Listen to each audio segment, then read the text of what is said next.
One day, God punished me with leprosy for criticizing my brother Moses. Hello, my name is Miriam, and this is my surprising story. I am the older sister of Moses and Aaron, and my life has always been closely tied to the liberation of our people, Israel, from slavery in Egypt. Since I was a child, I took care of my brother Moses when they placed him in a basket in the Nile River. I watched him float until Pharaoh's daughter found him, and thanks to God, my mother was able to raise him. From that moment, I always knew that God had a special purpose for him. Over the years, alongside Aaron, I accompanied Moses on his mission to free our people. I witnessed the plagues and how the Red Sea parted so that we could all cross on dry ground. After the crossing, I led the women in a song of victory and praise to God for his power and protection.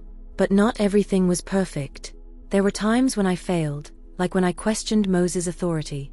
For that reason, God punished me with leprosy. However, my brother interceded for me, and thanks to his prayers, God healed me.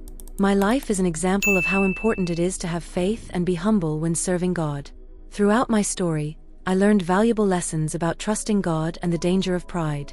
I invite you to stay until the end to learn more about my story and discover lessons that can help you in your own spiritual growth. I am Miriam, and my story begins on the banks of the Nile River, where Egypt's waters bring life to the desert. I was born in a difficult time for my people when the Pharaoh, afraid of our growth as a nation, ordered that all Hebrew baby boys be thrown into the river to prevent us from multiplying further.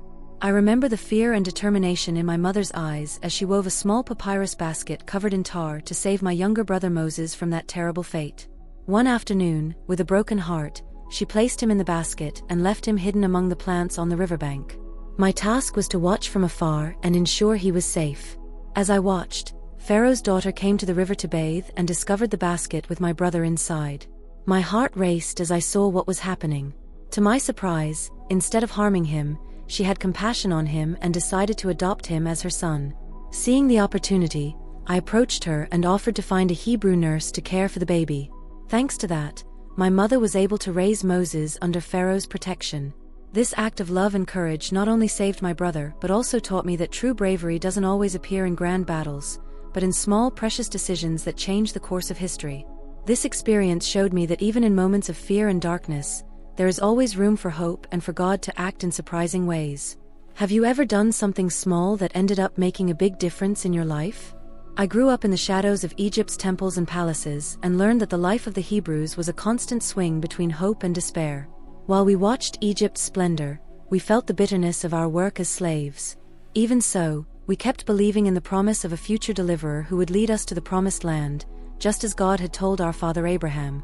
This was a hope we shared secretly under the stars. When Moses returned to Egypt after living in exile in Midian, something inside me awakened. My heart filled with hope. Moses was no longer the child who had played at my feet. Now he returned with a divine mission. I saw it in his eyes and in his firm voice when he spoke of how God had given him the mandate to free our people, speaking to him through a burning bush. Along with Aaron, we supported him when he challenged Pharaoh with the words, "Let my people go."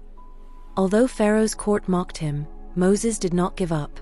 Then came the plagues upon the Egyptian people, demonstrating God's great power.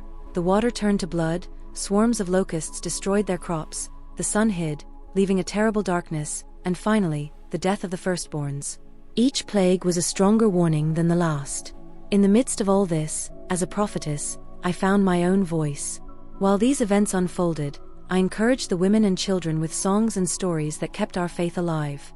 We sang of the freedom that had been promised to us and of the land flowing with milk and honey where we would soon be.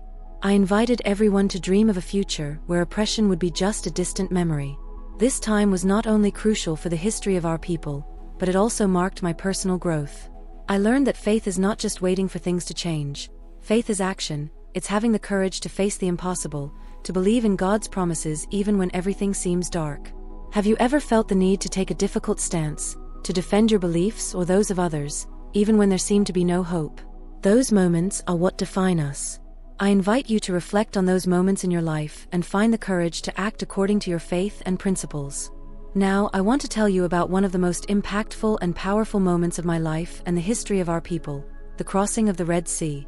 After escaping Egypt, we found ourselves trapped between Pharaoh's army, which was pursuing us, and the towering waters of the sea. Fear and despair filled the air, and parents clung to their children, fearing that our newly won freedom, obtained just hours before, would end in tragedy. Despite the difficult situation, Moses' faith in our God never wavered. With determination, he raised his staff, and before our astonished eyes, the waters of the sea parted, creating a dry path with walls of water on either side. With hearts pounding in our chests and a mixture of fear and wonder, thousands of us walked through the dry sea.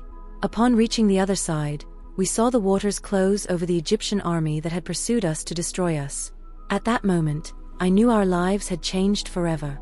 Filled with gratitude and joy, I took my tambourine, and along with other women, I began to dance and sing with all my heart. My song, born in that instant of pure joy, spoke of God's greatness and power, of how he had hurled the horse and rider into the sea. That song was not just an expression of gratitude, but a powerful reminder that we must lift our voices in moments of great victory. This event marked a before and after in our history. We were not only physically freed from slavery, but we also began to free ourselves from the fear and despair that had oppressed our spirits for so many generations. Thanks to that event, I learned the importance of remembering God's wonders and celebrating them in community. Often in our lives, we face our own Red Seas, challenges that seem impossible to overcome. In those moments, remembering how we have been freed or helped in the past can give us the strength to face the impossible. Think about the times when you felt trapped between a problem and a solution that seemed unreachable. How did you manage to overcome those moments? Who or what opened a way for you? Remembering and celebrating those victories can be the boost you need to face current challenges. During our long journey through the vast and desolate desert, we faced challenges that truly tested our faith and unity as a people. The conditions were extreme: hot days under an unrelenting sun and cold nights under the starry sky. Water was scarce, and food was a constant concern for everyone. One of the most difficult moments was when we arrived at the waters of Mara, which turned out to be bitter and undrinkable. The people, desperate and afraid, began to question Moses' ability to lead. How could he lead us to a place without resources to survive? This was a time that not only tested our leadership but also our collective faith. But then Moses, with God's help, turned the bitter waters sweet. It was one of the first miracles that many of us witnessed in awe, but it certainly wasn't the last. However, not all challenges came from outside. I also had to face my own internal battles. There were times when I doubted Moses' decisions, which led to strong disagreements between us. Despite being siblings of the same blood, the tension between his role as God's chosen leader and my own role in the community created a temporary separation between us. This conflict reached its peak when I was punished by God with a terrible disease called leprosy for questioning Moses and doubting his selection as leader. Leprosy is a horrible disease that caused my skin to be covered in white sores and fall off piece by piece. This experience was very humiliating, but it taught me a valuable lesson about my own limitations and also about the importance of fully supporting the mission that God had entrusted to all of us. Through these trials, I learned the importance of forgiveness and humility. After being healed thanks to Moses' intervention, the community welcomed me back, and that act of forgiveness strengthened our bonds as a people, showing us the great strength found in acceptance and mercy. As I remember these moments, I invite you to reflect on how you face challenges in your life. Do you remain in bitterness, or do you try to turn it into an opportunity for learning? The way we respond to trials can define the course of our lives. My story is proof that even in the harshest deserts and in moments of greatest trial, faith and mutual support can guide us toward a better future. From the banks of the Nile to the sands of the desert, my life has been a mix of difficult moments and moments of light, all intertwined with faith and resilience. In the last days of my life, I could see how our community had changed and grown. Although the promised land was still a distant dream for me, I felt a deep satisfaction in knowing that my efforts helped keep hope alive in the hearts of our people. Together, we had established rituals and traditions that strengthened our identity and united us to face the unknown with courage. Despite my mistakes and the challenges I faced, my role as a spiritual leader and prophetess left a lasting mark. I taught young women that true wisdom and strength do not come solely from power or authority, but from the ability to listen and lead with compassion. My life has been an example of how to face adversity with grace and to learn from every trial life presents. As my voice fades, I am happy because the songs and prayers of our people continue to resonate every evening, reminding me that my legacy will not be measured by days of power but by the moments when I could serve and lift others up. The unity and faith I instilled in my community are my true achievements. If you are listening to my story, I invite you to reflect on your own life. What legacy do you want to leave? How can you positively influence your community and the people around you? Life is short, and every action, every word, has an impact. In the end, I understood that my true purpose was to be a beacon of hope and a source of strength for my people. May my story inspire you to seek truth and justice, to live with courage and faith, no matter the challenges you face. May peace and wisdom always guide your steps. My name is Miriam, and this was my surprising story. At the end of my days, I reflect on the moments that marked my life as a sister, prophetess, and spiritual guide of the people. Before I go, I want to share with you 3 reflections that I hope will inspire you on your spiritual journey. First, the importance of faith and trust in God. Throughout my life, from the Nile River to the desert, faith was my anchor. In every challenge, whether facing pharaohs or dealing with the doubts of my own people, my faith gave me the courage and purpose to move forward.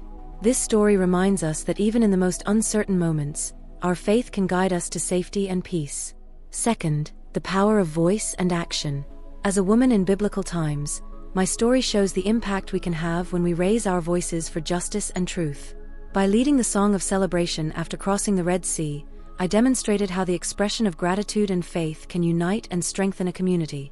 Each of us has the capacity to be an agent of change, no matter the obstacles we face. Third, forgiveness and redemption are essential for spiritual growth. Despite the mistakes I made and the trials I faced, such as being punished with leprosy and my subsequent healing, I learned that sincere repentance and forgiveness are keys to reconciliation and inner peace. These experiences taught me the importance of humility and always seeking mercy and forgiveness, both from God and from others. My life and these lessons are narrated in several books of the Bible, primarily in Exodus, but there are also portions of my story in Numbers and Deuteronomy. These texts not only tell my story but also offer eternal guides on how to live with integrity and faith. I hope my story inspires you to face your own challenges with faith and courage. May you learn to raise your voice in defense of justice and always seek the path of forgiveness and reconciliation. In the end, each of us writes our own story, and every choice we make will endure through the generations. Now, I invite you to click on the recommended video to discover the life of Hosea, a prophet whose story transcends time. Through his relationship with his wife, a woman of ill repute, Hosea reveals a tale of unconditional love and forgiveness that reflects God's love for humanity. Immerse yourself in a journey of faith, redemption, and prophecy that will not only challenge your perception but also inspire your heart.